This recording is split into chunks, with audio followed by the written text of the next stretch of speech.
Galerinha, tudo bem? Então, gente, hoje eu vim trazer para vocês algumas informações. Você que sabe o que é o autismo? Não? Vem comigo que eu vou te contar. Então, o autismo, tido também como a sigla TEA. TEA, né? T-E-A. O que significa? O transtorno do espectro autista. E esse transtorno, ele afeta algumas habilidades, como comunicação, linguagem, interação social.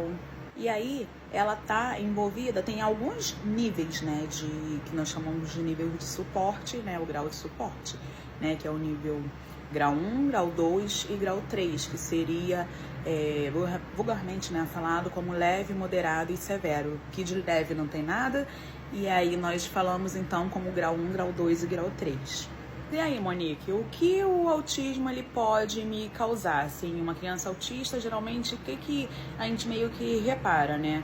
Essa criança pode ter, ou adulto mesmo, porque agora, atualmente, né, em 2025, muitos adultos têm fechado o seu diagnóstico, tá? E aí vai ter algumas alterações, como as apresentações vão ser de comportamentos, alguns movimentos repetitivos, interação social. As pessoas geralmente tendem a se ficar mais isoladas, só que não são todas. Por exemplo, o meu filho ele é autista e ele gosta de estar no meio de todo mundo, ele gosta de abraçar todo mundo.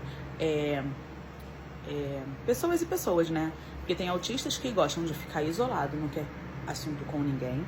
Tem outros que já têm uma interação social maior. Tem uns que têm uma sensibilidade auditiva, tem outros que não, que adoram som alto, como é, por exemplo, o meu filho. Então, né? Mas tem alteração no comportamento, em algum momento vai apresentar. Então, o meu foco é apresentar para vocês alguns comportamentos, né? Algumas características para você se atentar, pois o autismo, o diagnóstico dele normalmente é feito através de alguns fatores, né? Como a característica do comportamento, né?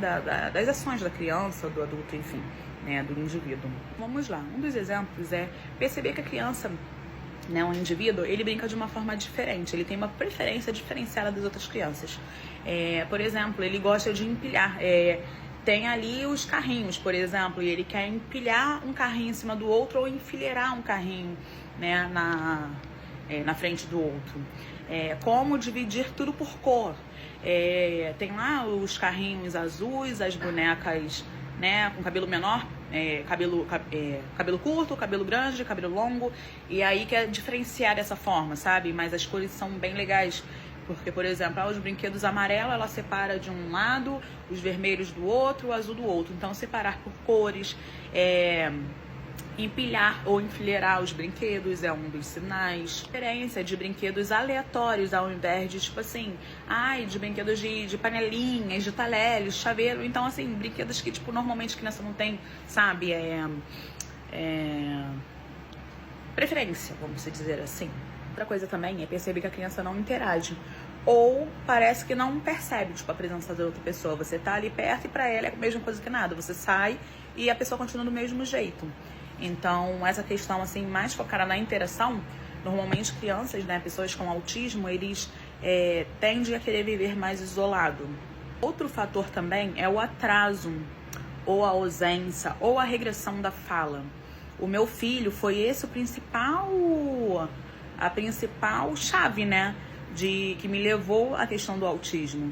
Porque nasceu na época de pandemia, né, onde a gente estava meio que se reestruturando da pandemia, então, assim, poderia ser, né, só que eu sempre levei meu filho, tipo, para parque, para os locais, para ele interagir com outras crianças, mas a questão da fala, com 2 anos, ele ainda praticamente não falava nada.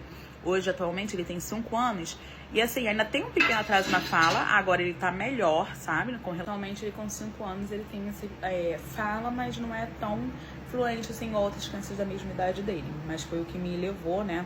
Aí eu fui procurar a fono e agora ele faz as terapias, enfim. Mas o atraso na fala é algo assim bem significativo que a gente percebe, né?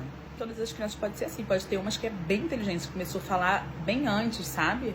Então, alerta. Dificuldade de manter o olhar também, tipo, aquele olhar no olho, né? Fala, tipo, então isso e aquele não tá olhando nos seus olhos. Sinal de alerta. Alteração no sono, dorme mal, ou tem muita dificuldade até pegar no sono. É outro alerta. Pouco, né? Dormir pouco também. Questão alimentar, ter preferência por certos tipos de alimento, ficar separando, não gosto disso.